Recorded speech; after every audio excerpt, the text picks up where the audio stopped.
Bienvenue sur Eleza RDC, la chaîne web et mobile des jeunes vidéastes congolais. Je m'appelle Innocent, je suis présentement à Siridjui, une île située au milieu du lac Kivu.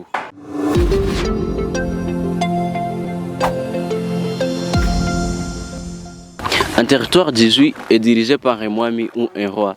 L'île d'Ijui est enclavée. La pêche est connue dans les grands travaux qui font vivre ses habitants. Depuis 1990, cette île est à l'écart des conflits armés de la RD Congo. Les premiers habitants de cette île semblent être des pygmées. Ces derniers, malgré plusieurs marginalisations, se font une place et continuent à nourrir la population locale et voisine grâce à la pêche.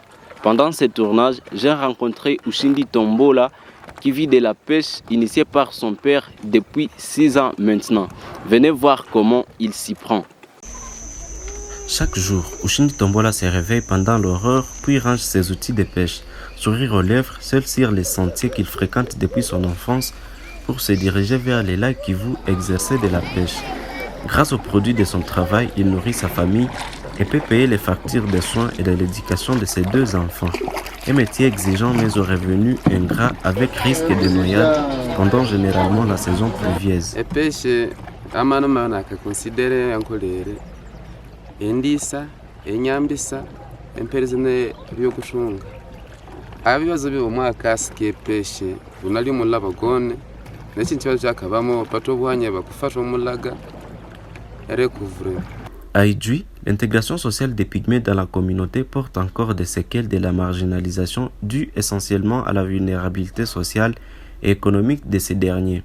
Et c'est malgré quelques activités communautaires et culturelles de rapprochement entre pygmées et autres communautés locales. Il appelle ainsi les autorités à multiplier des actions de promotion et protection des droits des pygmées, notamment en encourageant l'accès aux services de base, l'éducation, la santé, l'emploi et à la rétribution des richesses. Je par rapport à nabo okuhali yokulama sali koyirundu mukadiri kabo katikati.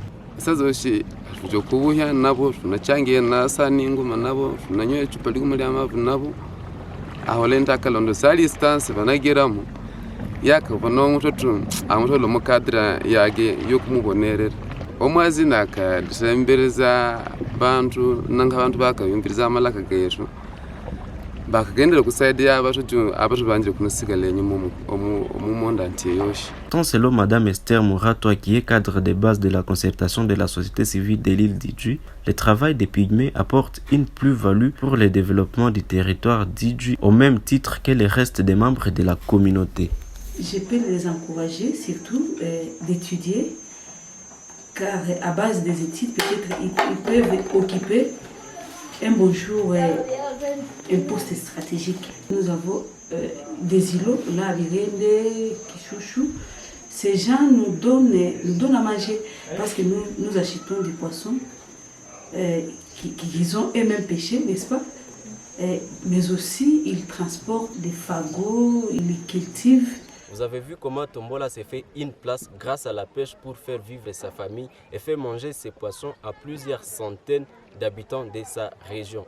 En bref, Tombola s'est intégré dans la société. Y a-t-il des braves pygmées comme Tombola dans votre région? Quels sont les défis auxquels ils font face? Que proposez-vous aux autorités pour promouvoir le travail des pygmées?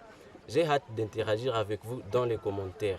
N'hésitez pas à vous abonner sur notre page Facebook et notre chaîne YouTube.